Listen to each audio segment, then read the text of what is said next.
భర్తలు చనిపోయిన వాళ్ళకి విడో పెన్షన్లు ఈరోజు మనం శాంక్షన్ చేయడం జరిగింది. దాంట్లో రాష్ట్రంలోనే టోటల్గా కొత్త పెన్షన్లు 1,08,000 మందికి కొత్తగా వితంతువులకు పెన్షన్ శాంక్షన్ చేయడం జరిగింది. దానికి అయ్యే ఖర్చు 43 కోట్లు నెలకి. కొత్తగా పెన్షన్లు 1,08,239. దానికి ఖర్చు నెలకి 43 కోట్లు ఎక్స్ట్రా ఖర్చు అవుతుంది. సరిగ్గా టోటల్ పెన్షన్స్ ఒక్క మన నెల్లూరు జిల్లాలో 133 కోట్లు నెలకిస్తున్నాం. 133 కోట్లు నెలకిస్తున్నాం. సంవత్సరానికి మన జిల్లాలో 1,598 కోట్లు ఇస్తున్నాం. 1,598 కోట్లు. మనం 720 మందికి సర్వేపల్లి నియోజకవర్గంలో 720 మందికి వితంతువులకి కొత్త పెన్షన్స్. ఇక పొదలకూరు మండలంలో 212 మందికి. దానికి అడిషనల్గా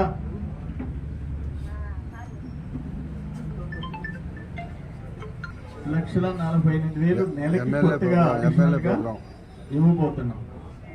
పాత పెన్షన్లకి నెలకి 4,31,00,000 ఇస్తున్నాం. అంటే పొదలకూరులో ప్రతి నెల 4,40,46,000 ఇస్తున్నాం. ప్రతి నెల 4,40,00,000. ఇవన్నీ ఎంత? ఆయన బాలుడు, మంచి బాలుడు. ఆయన గురించి సినిమా చూపిస్తాం అనుకున్నా, మళ్ళీ ఏదో మా పార్టీ నాయకులు వేరే వాయిదా వేస్తాము తర్వాత చేస్తామన్నారు. దాంట్లో అన్నీ ఆయన ఎంత మంచివాడు, ఆయన మీద ఎన్ని అక్రమ కేసులు పెట్టింది, ఆయన గుణవంతుడు, శీలవంతుడు, బుద్ధిమంతుడు, ఆయన గురించి తర్వాత ఎక్స్ప్లెయిన్ చేస్తాం. 2,000ని 2,500 ఆయన సగటిచ్చినట్టు మనం ఇప్పుడు 4,000 ఇస్తున్నాం.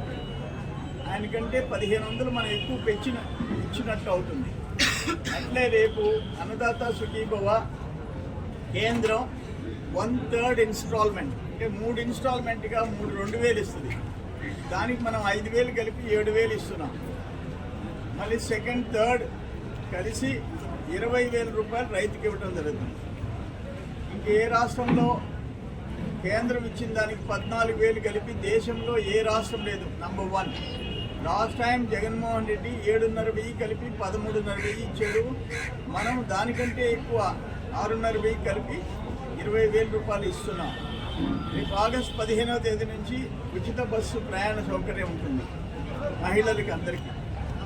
అట్లే 3 సిలిండర్లు ఇస్తున్నాం ఫ్రీగా, అంటే 2,000 ఒక్కొక్క సిలిండర్కి 900 రూపాయలు. అన్న క్యాంటీన్ కన్స్ట్రక్షన్ ప్రారంభం అయిపోయింది. ఒక్కొక్క కాన్స్టిట్యున్సీ ఒకటి ఇచ్చారు. అది ముత్తుకూరులో ఫస్ట్ మొదలు పెట్టాము. టెండర్ కూడా అయిపోయి కాంట్రాక్ట్ పని మొదలు పెట్టాడు. అట్లే గ్రామాలు, గిరిజనులు P4 కింద దత్తత తీసుకునే దానికి నిన్న జమినీ వాళ్ళు బ్రహ్మదేవం కట్ట మీద గిరిజన కాలనీ దత్తత తీసుకున్నారు. అదేవిధంగా హాస్పిటల్స్ 1,90,00,000తో పొదలకూరు, వెంకటాచలం ఆల్ PHCs కావాల్సిన జనరేటర్స్, కంప్యూటర్స్, వాషింగ్ మిషన్స్ ఇవన్నీ కూడా 1,90,00,000 CL కంపెనీ CSR ఫండ్ కింద ఇచ్చింది. అట్లే ముత్తుకూరు గ్రామాన్ని P4 కింద అదానీ కృష్ణపట్నం పోర్టు దత్తత తీసుకున్నది. మేము మ్యాక్సిమం గిరిజనుల్లో ఆ పేదరికంలో నుంచి ఆ సంక్షేమ కార్యక్రమాలు కూడా అందని పరిస్థితుల్లో నుంచి వాళ్ళు బయటపడాలని సకల ప్రయత్నం చేస్తున్నాం. డిపార్ట్మెంట్కి అందరికి కూడా టార్గెట్లు ఇచ్చి చేయిస్తున్నాం. పారిశ్రామికవేత్తల్ని ఆ గిరిజన కాలనీని దత్తత తీసుకోమని వాళ్ళని కూడా అభ్యర్థిస్తున్నాం. వాళ్ళు కూడా ఆ వైపు ఆలోచించే పరిస్థితి.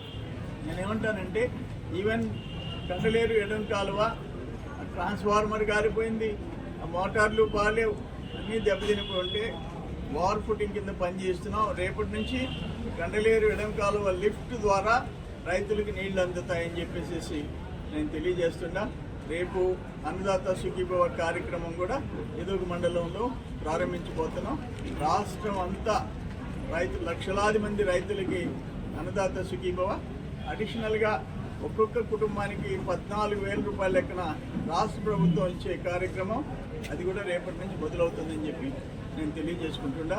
వల్కూరు మండలంలో ఇంకా మ్యాక్సిమం ఎడమ కాలువ ఒక దాత ముందుకు వచ్చాడు. ఎడం కాలువ పని వీలైనంత తొందరగా ఆయన వదిలేసిన పని మనం చేసి కాకానికి వద్దనట్టు వదిలేసిన పనిని ఎటు చేయాలని చూస్తున్నాం. లేకపోతే పండేపల్లి కెనాల్ గవర్నమెంట్ని రిక్వెస్ట్ చేస్తుండా ఆయన ఆపేసిన పనిని మనం మొదలుపెట్టి ఆయన ఆపేసిన పనిని ఎట్ట పూర్తి చేయాలని ఆలోచిస్తున్నాం.